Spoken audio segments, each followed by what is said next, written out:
একদিন নবীজি একটা বাগানে ঢুকলেন, তিনি ক্ষুধার্ত, সাথে আবু বকর সিদ্দিক। আবু বকর, তোমার বাসায় কি খাবার আছে? ইয়া রাসূলুল্লাহ, আমার বাসায় খাবার নেই। তা চলো। ওমর, রাস্তায় ওমরের সাথে দেখা। ওমর, কি অবস্থা? ইয়া রাসূলুল্লাহ, ক্ষুধার্ত, বাসায় খাবার নেই, আমার বাসায় খাবার নেই। তিনজনে হাঁটতে হাঁটতে ঢুকলেন তালহা রাদিয়াল্লাহু আনহুর বাগানে।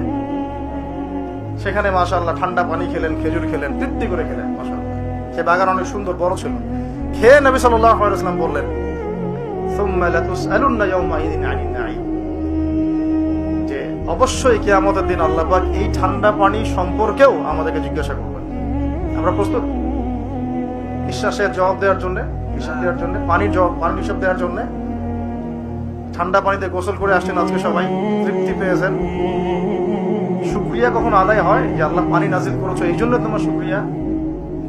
খেলাম চারটা ভাত, এই চারটা ভাতই ফিলিস্তিনে নাই।